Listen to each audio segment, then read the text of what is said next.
What is the most unconventional strategy you've used to stay focused on your own path and avoid getting distracted by external pressures or comparisons to others? And how did this strategy help you achieve your goals? And would you recommend it to others? I love that.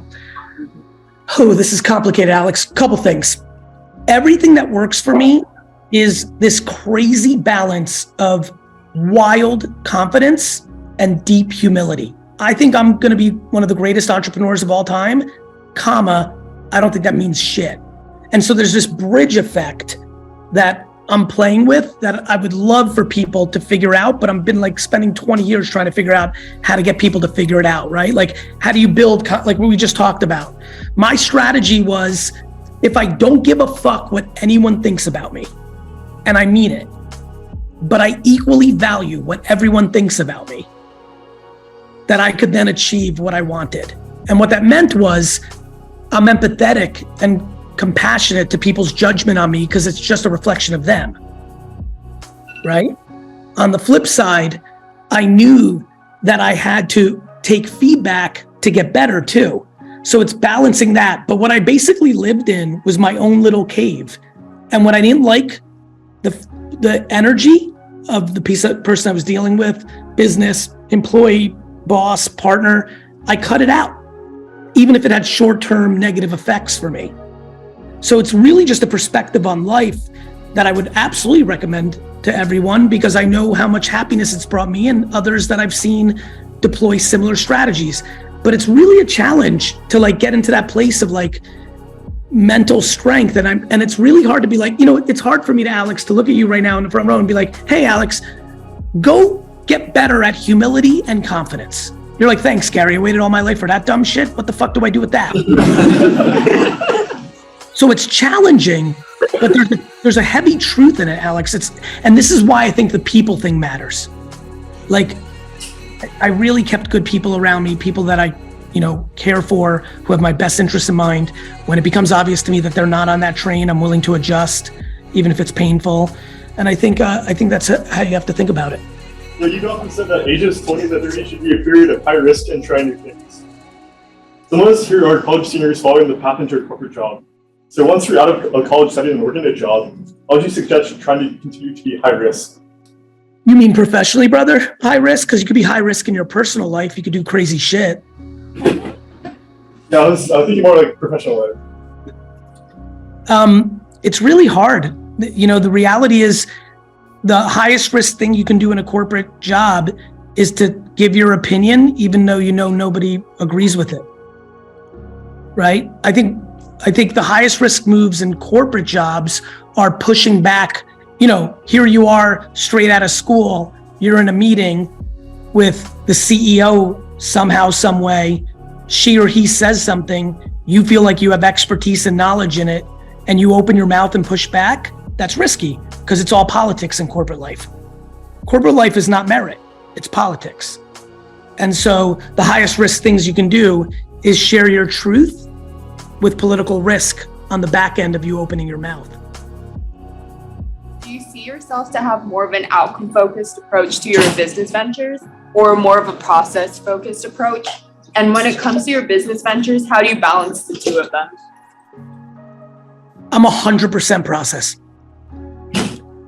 Melody, I'm like completely and utterly detached from the outcome. The relationship I have with my own business success is super weird even to me, which is, I don't think anything I've done professionally actually defines me in any shape or form, and I'm not like attached to it.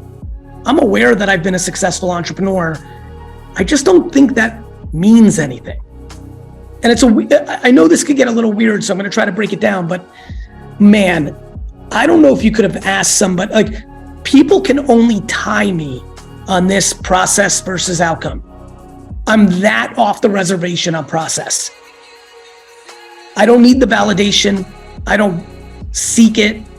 I play this game for the game. This goes back to purebred entrepreneurship. So how do I balance it? Pretty damn easy. When you don't give a shit about the second one, you just focus on enjoying the first one. For those of us who didn't have a mother who gave us an unbelievable amount of self-esteem and self-confidence, is there a way to work on that? Because So you're yeah, your yeah, body. to your point, so much of what I've struggled with in my life is my circumstances. Not everyone's going to be born in the USSR. Not everyone's going to be born with into a life where they're not given anything and like they have to figure out how to get things if they want it, like video games. I think the way you build self-esteem is you start surrounding yourself with people that build up your self-esteem, whether they're your friends, your relationships, people on the internet pumping out content.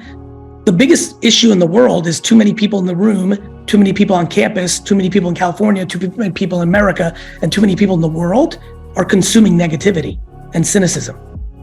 Period, end of story.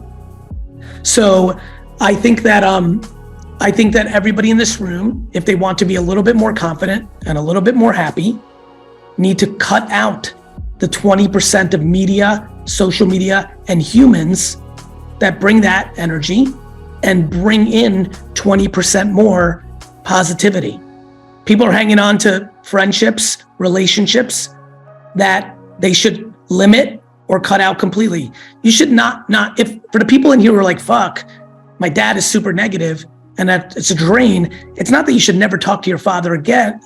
It's if you talk to your father who's negative and cynical and tearing you down subconsciously, and you talk to him 3 times a day, maybe you could talk to him 3 times a week, right? If your boyfriend or girlfriend is a fucking drag, like that's something you need to think about. Like this is real talk, right? Like even like when I said that and seeing some of the people like smile, like this is real shit.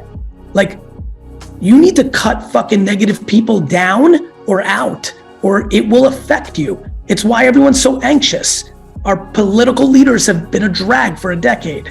Mainstream media is a drag. Humans are fucking cynical, and humans are very focused on misery loves company, humans are very optimistic, and humans really want others to win too. You just need to choose those people and those messages to be a bigger percentage of your day-to-day. Mark Burnett calls them energy drainers. Ben Vandeman, our mutual friend that introduced us, he always says, if you're hanging around with 4 broke friends, chances are you'll be the 5th. So it really is the people that you surround yourself by, and it's not just about money. Alex. But back to that broke one, everyone knows that broke one. I'm worried that we're not talking about the energy one, because one thing I know about 4 rich friends, often they're all straight dick faces. Burnout happens because people are posting what they think is going to get the most likes and views instead of what they actually want to post. You know, if you look at like my career, and I think people here have some context, I post weird shit because I might be into like, I love the things we're talking about, and I might post that for a week, and then like out of nowhere, I'll post a video of me going to a garage sale and buying something for $1.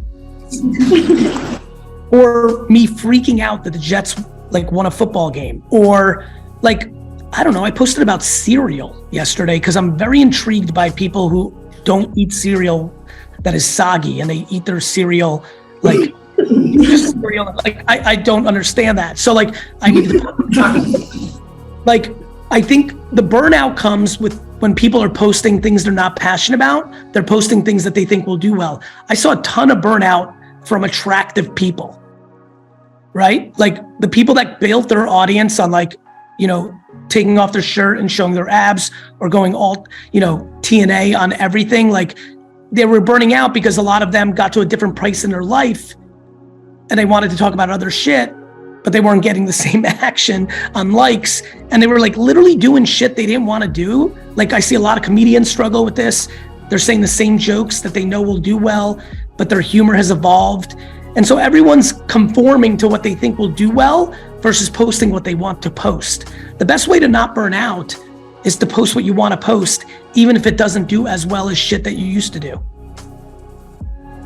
Right? That's why I stopped doing Wine Library TV. I did it every day for 5 years. And I just didn't want to do it anymore. And the original Garyvee business content got shit on. Stay in your lane, wine boy. Right? And so I would fight for you talking about the things you want to talk about. And too many people also think it's not a good strategy to talk about a bunch of different shit on their account. And I think it's the reverse.